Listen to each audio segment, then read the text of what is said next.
എല്ലാവർക്കും നമസ്കാരം. കഥയൂട്ടിൻ്റെ മാസ്മരിക ലോകത്തിലേക്ക് എല്ലാവർക്കും സ്വാഗതം. കഥ എന്ന വാക്ക് എത്ര മധുരതരമാണ് അല്ലേ? അത് പറയുന്നവരുടെ ഹൃദയത്തിൽ നിന്ന് കേൾക്കുന്നവരുടെ ഹൃദയത്തിലേക്ക് ഒരു നൂൽപ്പാലം വലിച്ചു കെട്ടുകയാണ്.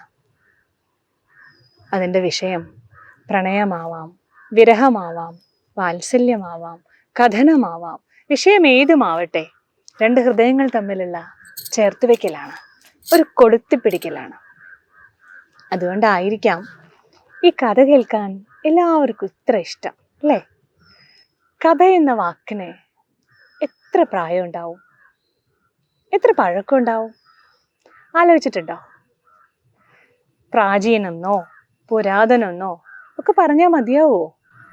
കാരണം നമ്മൾ ഇതുവരെയുള്ളതെല്ലാം അറിഞ്ഞതും കേട്ടതും പറഞ്ഞതും പകർന്നതും എല്ലാം കഥയിലൂടെയാണ് അല്ലേ? എത്ര കേട്ടാലും മതി വരാത്ത, എത്ര കണ്ടാലും എത്ര പകർന്നാലും എത്ര എത്ര എത്ര വട്ടം പറഞ്ഞാലും കഴിയാത്തത്രയുണ്ട് കണ്ണൻ്റെ കഥകൾ. ആ കണ്ണൻ്റെ കഥകളിലൂടെയാണ് ഞാൻ ഇന്ന് തുടങ്ങുന്നത്. ചതുർബാഹുവായ മഹാവിഷ്ണുവാണ് ഗുരുവായൂർ ക്ഷേത്രത്തിലെ പ്രതിഷ്ഠ. ഗുരുവായൂരാണ് എൻ്റെ വീട്. അതാണ് എൻ്റെ പേരിനൊപ്പം ദേവൂട്ടി ഗുരുവായൂർ എന്ന് വരുന്നത്. ഭഗവാനെ കാണാൻ പറ്റുന്ന ഒരവസരവും ഞാൻ പാഴാക്കാറില്ല. ഒരുപാട് സുഹൃതം ചെയ്തതുകൊണ്ടാണ് ഗുരുവായൂരപ്പൻ്റെ മണ്ണിൽ ജനിക്കാൻ പറ്റിയെന്നാണ് എൻ്റെ വിശ്വാസം.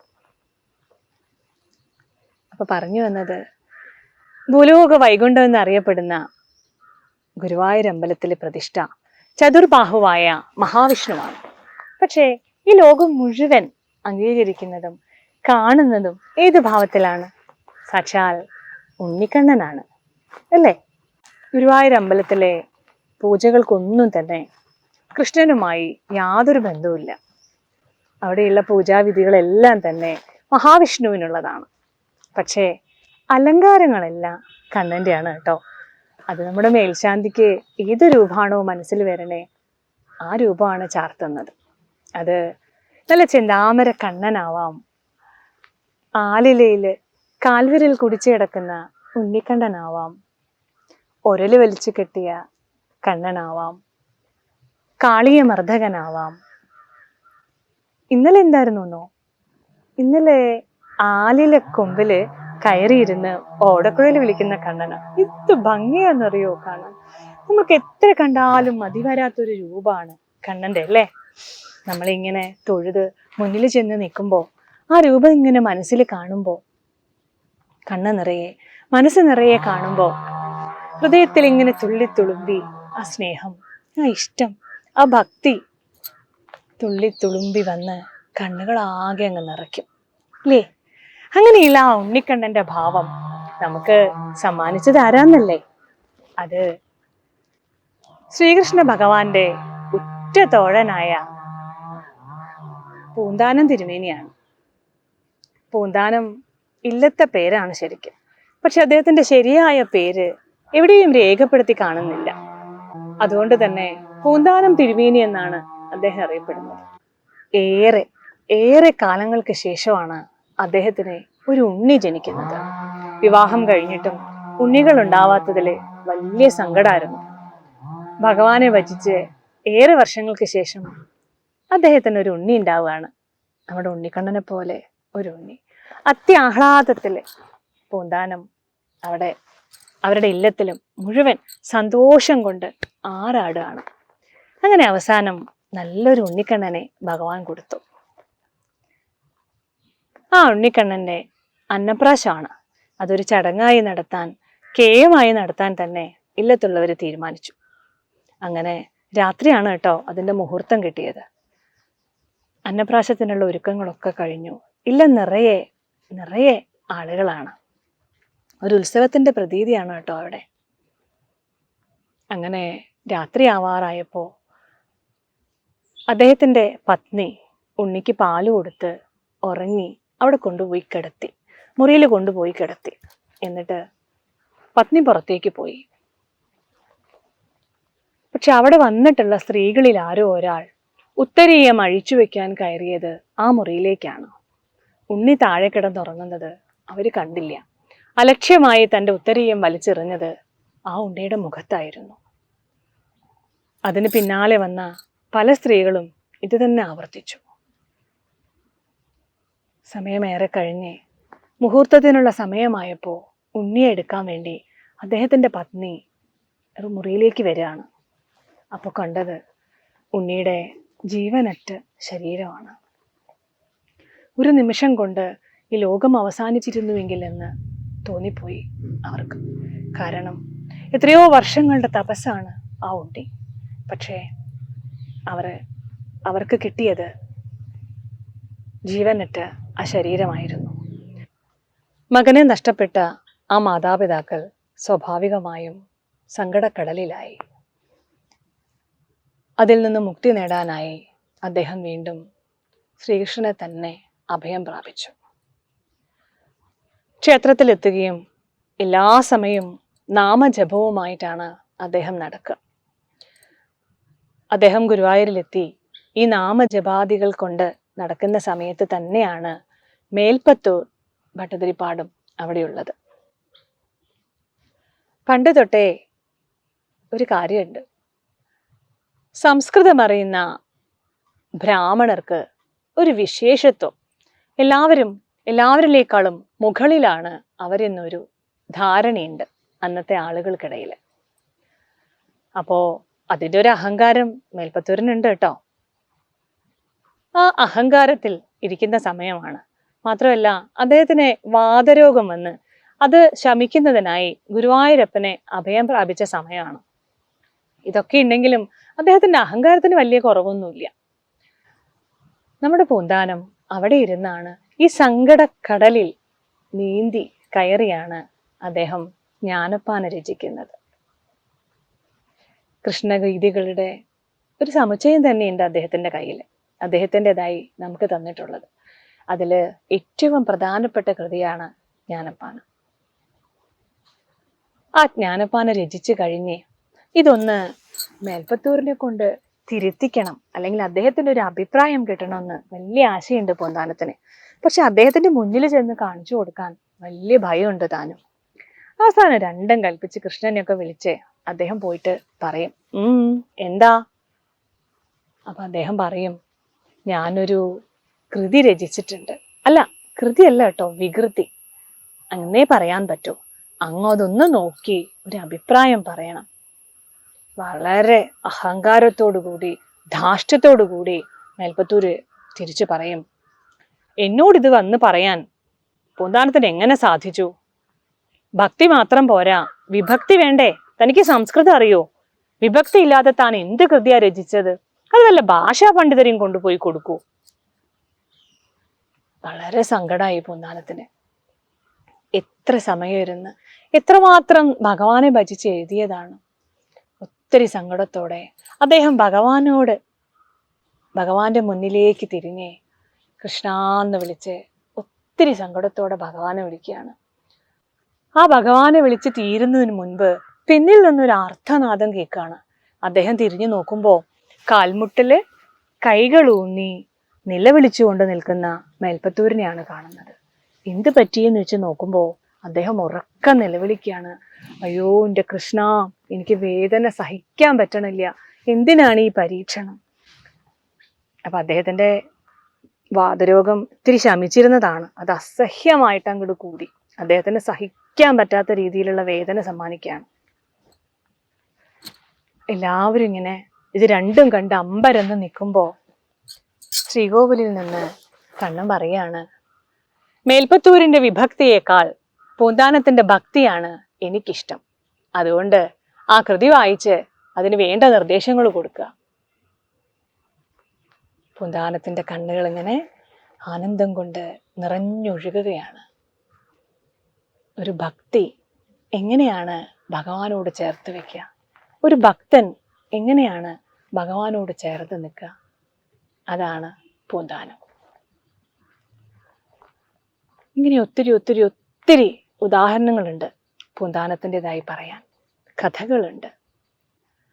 ഒരു ഉണ്ണിയായി ഭഗവാൻ എപ്പോഴും, ഭഗവാൻ എങ്ങനെയാണോ നമ്മൾ ഭഗവാനെ കാണുന്നത് അതുപോലെയാണ് ഭഗവാൻ നമുക്ക് വേണ്ടി പ്രയത്നിക്കുക. നമ്മൾ എങ്ങനെ ഭഗവാനെ കാണുന്നു ആ രീതിയിൽ ഭഗവാൻ നമ്മളോട് കൂടി നിൽക്കുന്നതാണ്. പൂന്താനെന്ന് വെച്ചാൽ നിസ്സാരമല്ലല്ലോ. ഉമാമഹേശ്വരന്മാരെ നേരിട്ട് കാണാൻ സാധിച്ച പുണ്യാത്മാവാണ്. പിന്നെ നമ്മുടെ കണ്ണനെയോ സാക്ഷാൽ ഗുരുവായൂരപ്പൻ ഉണ്ണിയായി അദ്ദേഹത്തിന്റെ ഒപ്പം തന്നെയുണ്ട് അല്ലേ? എത്ര തവണയാണ് തൻ്റെ ഭക്തനായ പൂന്താനത്തിന് വേണ്ടി അരയും തലയും നുറുക്കി കണ്ണൻ ഇറങ്ങിയിരിക്കുന്നത്. മങ്ങാട്ടച്ഛൻ്റെ രൂപത്തിൽ വന്ന് പൂന്താനത്തിനെ രക്ഷിച്ചില്ലേ? ഇനി സങ്കടങ്ങൾ ഏതും വേണ്ട, ഇല്ലത്തേക്ക് പൊക്കോളൂ, എന്നെ കാണാനായി പൂന്താൻ ഇവിടെ നിൽക്കണമെന്നില്ല, ഞാൻ വന്നോളാം ഇല്ലത്തേക്കെന്ന് പറഞ്ഞ് ഒപ്പം കൂടിയില്ലേ? ഇതെല്ലാം ഉണ്ണിയാണ്. പൂന്താനമാണ് ശ്രീ ഗുരുവായൂരപ്പനെ ഉണ്ണിയായിട്ട് സങ്കല്പിച്ചത്, ഉണ്ണിയായിട്ട് കണ്ടത്. എല്ലാം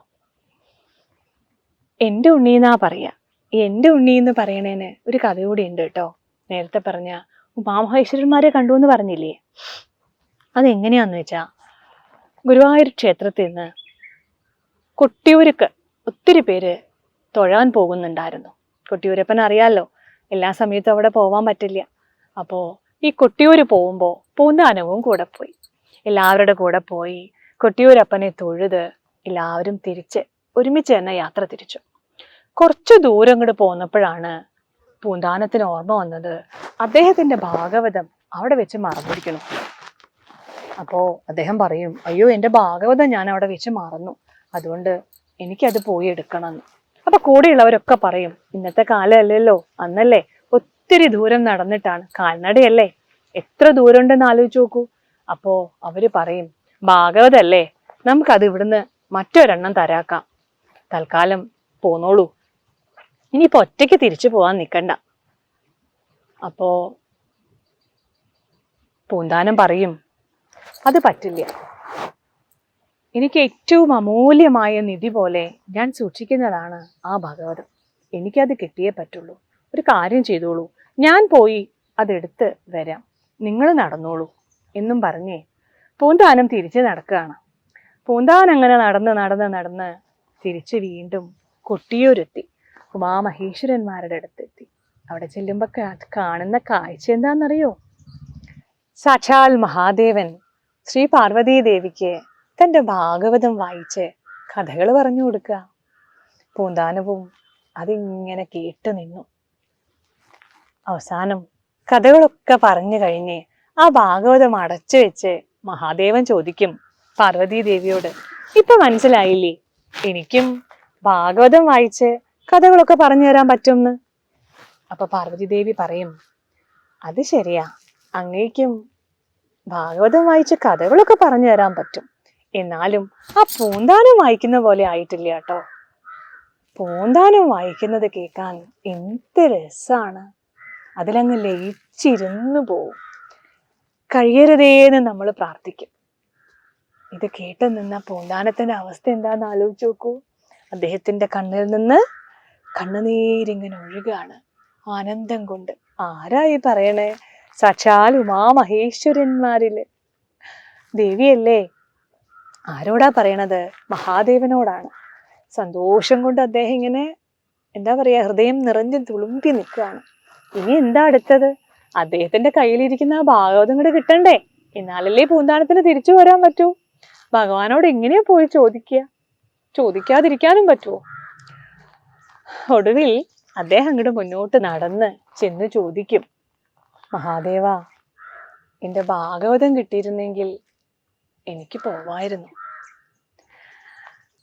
മഹാദേവനത് അറിയാതിരിക്കോ?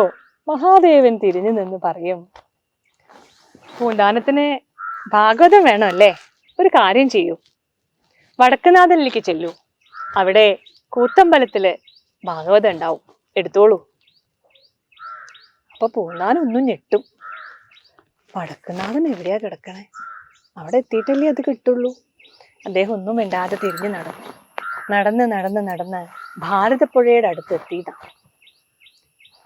അവിടെ എത്തിയപ്പോ ഭാരതപ്പുഴ തന്നെയാണെന്നില്ല കേട്ടോ, ഒരു പുഴയുടെ അടുത്ത് എത്തിയെന്ന് പറയുന്നു. അവിടെ എത്തിയപ്പോൾ ഇനി ഇതെങ്ങനെ മുറിച്ച് കടക്കും എന്നായി. എൻ്റെ മഹാദേവ, എൻ്റെ കൃഷ്ണ, എങ്ങനെയാ ഞാൻ ആ വടക്കുനാഥനിലേക്ക് ഒന്ന് എത്തുക? അങ്ങനെ പറഞ്ഞ് കണ്ണടച്ച് നാമം ജപിച്ച് ഭഗവാനെ വിളിച്ചപ്പോൾ 2 ആജാനുബാഹുക്കളായ ആളുകൾ ഇടതും വലതും വന്നുത്രേ. എന്നിട്ട് അവര് ചോദിക്കും എന്താ വേണ്ടേന്ന്. അപ്പൊ പൂന്താനം പറയും എനിക്ക് വടക്കുനാഥനിലേക്ക് ഒന്ന് എത്തണം. എങ്ങനെയപ്പോ അത്? 2 പേരും 2 കൈകളും പിടിച്ച് അങ്ങോട്ട് ഉയർത്തിയെന്നാ പറയണേ. പതിവ് പോലെ പൂന്താൻ അങ്ങോട്ട് കണ്ണടച്ച് നാമജപം തുടങ്ങി. ഒരിടത്ത് നിർത്തിയപ്പോഴാണ് കണ്ണു തുറക്കണേ. കണ്ണു തുറന്ന് നോക്കിയപ്പോ എവിടെയാ? സാക്ഷാൽ വടക്കുനാഥന്റെ മുന്നിൽ, അദ്ദേഹത്തിന്റെ നടയില്. ഈശ്വരാ, അദ്ദേഹം മഹാദേവാന്ന് വിളിച്ച് പ്രാർത്ഥിക്കും. ഒരു സംശയവും വേണ്ട, ആ വന്നത് മഹാദേവന്റെ ബോധഗണങ്ങൾ തന്നെയാ. അല്ലാതെ ഈ കണ്ണടച്ച് തുറക്കുന്ന സമയം കൊണ്ട് കൊട്ടിയൂരിന്ന് വടക്കുനാഥനിൽ എത്തുവോ? അദ്ദേഹത്തിന് ഭയങ്കര സന്തോഷമായി കേട്ടോ. അദ്ദേഹം നേരെ പോവാണ് ഇങ്ങോട്ട് വടക്കുനാഥ ക്ഷേത്രത്തിലേക്കല്ല. അവിടെ എത്ര സ്ഥലമുണ്ട് തൊഴാൻ. പക്ഷെ അവിടേക്കൊന്നും അല്ല പോയത്. അദ്ദേഹം നേരെ കൂത്തമ്പലത്തിൽ പോയി. കൂത്തമ്പലത്തിൽ പോയി അവിടെയൊക്കെ ഒന്ന് നോക്കി. എവിടെയും കാണുന്നേ ഇല്ല. അദ്ദേഹം അങ്ങനെ തപ്പി കട്ടിളപ്പടിയുടെ നേരെ മുകളിൽ കൈവച്ചപ്പോ അവിടെ ഭാഗവതം ഉണ്ട്. ആ ഭാഗവതം എടുത്ത് നെഞ്ചോട് ചേർത്ത് തിരിഞ്ഞു നിന്ന് ഭഗവാന്റെ നടക്കിലേക്ക് നോക്കി പറയാണ്, മഹാദേവ, അങ്ങ് ക്ഷമിക്കൂ, എനിക്ക് ഒട്ടും നേരമില്ല. അവിടെ വന്ന് തൊഴണമെന്ന് ആഗ്രഹമുണ്ട്. പക്ഷെ ഇനിയും വൈകിയ എൻ്റെ ഉണ്ണി എന്നെ കാത്തിരിക്കുക അവിടെ. എത്ര നാളായി എന്നറിയോ ഞാൻ ഉണ്ണിയുടെ അടുത്തുനിന്ന് പോന്നിട്ട്. അതുകൊണ്ട് ഉണ്ണി എന്നെ കാത്തിരിക്കുകയാണ്. അതുകൊണ്ട് എത്രയും പെട്ടെന്ന് എനിക്ക് എൻ്റെ ഉണ്ണിയുടെ അടുത്ത് എത്തണം. അതുകൊണ്ട് പിന്നെ വരാട്ടോ എന്ന് പറഞ്ഞ് പൂന്താനം തിരിഞ്ഞു നടക്കുകയാണ്. നിങ്ങളൊന്ന് ആലോചിക്കൂ, ആരോടാ പറയണേ? മഹാദേവനോട്. മഹാദേവനെ തൊഴാൻ എനിക്ക് സമയമില്ല. അതിന്റെ കാരണം എന്താ? എൻ്റെ ഉണ്ണി അവിടെ എന്നെ കാത്തിരിക്കുകയാണ്. ആരാ? സാക്ഷാൽ ഗുരുവായൂരപ്പനെയാണ് അദ്ദേഹം ആ എൻ്റെ ഉണ്ണി എന്ന് പറയുന്നത്. അങ്ങനെ പറയുന്ന പൂന്താനത്തിനോട് മഹാദേവന് പരിഭവം ഉണ്ടാവൂ? ഇല്ല, ഒട്ടുമില്ല. കാരണം അദ്ദേഹത്തിന് എന്താണ് ഭഗവാൻ എന്ന് മഹാദേവൻ അറിയാതിരിക്കോ? അപ്പോ ഈ എൻ്റെ ഉണ്ണിയായി ഭഗവാനെ കണ്ടത് സാക്ഷാൽ പൂന്താനമാണ്. അദ്ദേഹത്തിനോടല്ലേ നമ്മൾ നന്ദി പറയേണ്ടത്. ഈ ഉണ്ണിക്കണ്ണനെ നമുക്ക് സമ്മാനിച്ചതില്.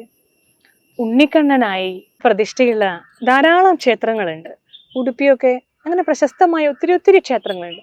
ദാ ഞാനിപ്പോൾ ഇരിക്കുന്നത് വസുദേവപുരം എന്നൊരു ക്ഷേത്രത്തിന്റെ മുന്നിലാണ്. കാഞ്ഞാണിക്കടുത്ത് മുല്ലശ്ശേരിയിലുള്ള ഒരു ക്ഷേത്രമാണത്. ഇവിടെ ഉണ്ണിക്കണ്ണനാണ് പ്രതിഷ്ഠ. ഇവിടുത്തെ ഭാവവും അത് തന്നെയാണ്. പക്ഷേ ഗുരുവായൂർ മാത്രം വ്യത്യസ്തമാണ്. ചതുർബാഹുവായ മഹാവിഷ്ണുവിൻ്റെ പ്രതിഷ്ഠയും പൂജാവിധികളും നടക്കുമ്പോഴും മനസ്സിൽ ഇങ്ങനെ കാണുന്നതും പ്രാർത്ഥിക്കുന്നതും എല്ലാം നമ്മുടെ വിളിയും തന്നെ എന്താ? എൻ്റെ കൃഷ്ണ, എൻ്റെ കണ്ണ എന്നാണ്. അങ്ങനെ വിളിച്ചാൽ നമ്മളോടൊപ്പം അദ്ദേഹം ഉണ്ടാവും. ഏതാപത്തിലും നമ്മളോടൊപ്പം സാക്ഷാൽ ഗുരുവായൂരപ്പൻ. അത് ഗുരുവായൂരപ്പനായിട്ടായാലും കണ്ണനായിട്ടായാലും മഹാവിഷ്ണുവായിട്ടായാലും ഒക്കെയുണ്ട്. ഇതിനൊക്കെ ഒരൊറ്റ അർത്ഥേ ഉള്ളൂ. എന്താ അത്? ഒരു ഭക്തൻ എങ്ങനെയാണോ ഭഗവാനെ കാണാൻ ആഗ്രഹിക്കുന്നത്, എങ്ങനെയാണോ ഭഗവാനെ ചേർത്ത് വെക്കുന്നത്, അതുപോലെ തന്നെ ചേർത്ത് പിടിക്കും കണ്ണൻ. അതിനെ പൂന്താനത്തിൻ്റെ കാലത്ത് മാത്രമല്ല കേട്ടോ, ഇന്നും ഒത്തിരി ഉദാഹരണങ്ങളുണ്ട്. ഞാൻ ആദ്യമേ പറഞ്ഞതുപോലെ പറഞ്ഞാൽ തീരില്ല കേട്ടോ കണ്ണൻ്റെ കഥകൾ. അപ്പോൾ നമുക്ക് ഉണ്ണിക്കണ്ണനെ സമ്മാനിച്ച പൂന്താനത്തെ സ്മരിക്കണം. ഇന്ന് ഏത് സമയത്ത് ഗുരുവായൂർ ക്ഷേത്രത്തിലെത്തിയാലും നിങ്ങൾ പൂന്താനത്തെ ഓർക്കാൻ മറക്കരുത്. അദ്ദേഹമാണ് നമുക്ക് ഉണ്ണിയെ സമ്മാനിച്ചത്, ഉണ്ണിക്കണ്ണനെ സമ്മാനിച്ചത്. അതുകൊണ്ട് തന്നെ പൂന്താന ദിനം ഗംഭീരമായിട്ട് ആഘോഷിക്കാറുണ്ട് ഗുരുവായൂർ അമ്പലത്തിൽ. അറിയുന്നുണ്ടാവും നിങ്ങൾ. അപ്പം ഇങ്ങനെയുള്ള കണ്ണൻ്റെ കഥകളൊക്കെ കേൾക്കാൻ എൻ്റെ ദേവുര എന്ന ചാനൽ കൂടി നിങ്ങൾ സബ്സ്ക്രൈബ് ചെയ്യണം. അതുപോലെ നിങ്ങളുടെ വിലയേറിയ അഭിപ്രായങ്ങൾ അതിൽ രേഖപ്പെടുത്തണം. നിങ്ങൾ കേൾക്കാൻ ഇഷ്ടപ്പെടുന്ന കഥകൾ കമൻറ്റുകളായി എഴുതി അറിയിക്കണം. കണ്ണൻ്റെ കഥ മാത്രമല്ല കേട്ടോ, മാതൃഭൂമി, ദേശാഭിമാനി എന്നീ വാരികകളിലൊക്കെ വരുന്ന എണ്ണം പറഞ്ഞ കഥകളുമായി ഞാൻ ഇനിയും വരും നിങ്ങളോടൊപ്പം ഒരുമിച്ച് യാത്ര ചെയ്യാൻ. കഥ കേൾക്കാൻ നിങ്ങൾക്ക് ഇഷ്ടമാണ് എന്നതുപോലെ തന്നെ കഥ പറയാൻ എനിക്കും വലിയ ഇഷ്ടമാണ്. അടുത്ത കഥയുമായി നമുക്ക് വീണ്ടും കാണാം. എല്ലാവരോടും സ്നേഹപൂർവ്വം നന്ദി പറയുന്നു.